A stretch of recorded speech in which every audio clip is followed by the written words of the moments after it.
আজ দুপুরে বানিয়েছিলাম বেগুনের সম্পূর্ণ আলাদা একটা রেসিপি। আসসালামু আলাইকুম। বেগুনের এই রেসিপিটা বানানোর জন্য একটা পেঁয়াজ, কয়েক টুকরা আদা, রসুন, 4টা শুকনো মরিচ, ধনিয়া পাতা এগুলো আমি গ্রাইন্ড করে পেস্ট করে নিয়ে নিলাম।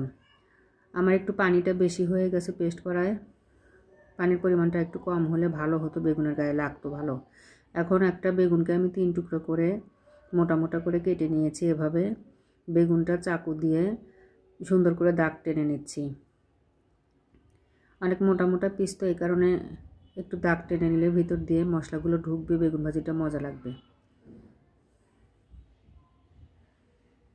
সবগুলো পিসকে আমি এভাবে দাগ টেনে কেটে নেব।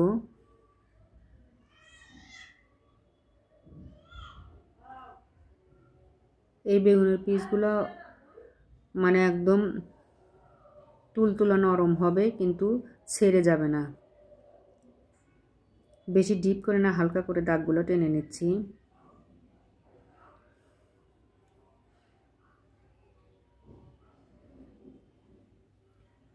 হয়ে গেল আমার সবগুলো পিসই এভাবে দাগ টেনে নেওয়া। এখন আমি মশলাটা আমার বেশি লিকুইড হয়ে গেছে, এখানে পানির পরিমাণটা একটু কম দিলে ভালো হতো। এখানে হলুদের গুঁড়া, ধনিয়ার গুঁড়া আর লবণ মিশিয়ে সব কিছু দেওয়া হয়ে গেলে বেগুনের গায়ে সুন্দরভাবে মশলাগুলো লাগিয়ে নিচ্ছি।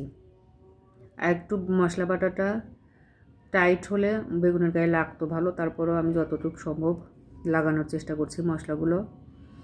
আগেই চুলায় প্যান দিয়ে তেল গরম করে রেখেছিলাম, এখানে আমি দিয়ে দিলাম বেগুনের টুকরাগুলো। এই রেসিপিটা আমি এইবারই প্রথম বানালাম। কয়েকদিন ধরেই দেখছি অনেক আপুরা এভাবে বেগুনের লাজানিয়া বানাচ্ছে, তাই আমিও চিন্তা করলাম আমিও বানিয়ে ফেলি, দেখি কেমন লাগে, একটু ট্রাই করে দেখি। এক পাশ হয়ে গেলে উল্টিয়ে দিলাম, আমার আর এক পাশও হয়ে গেছে বেগুন ভাজা। খুব মজা হয়েছিল খেতে। ভিডিওটা যদি কারো ভালো লাগে লাইক, কমেন্ট, শেয়ার করে পাশে থাকবেন। আল্লাহ হাফেজ।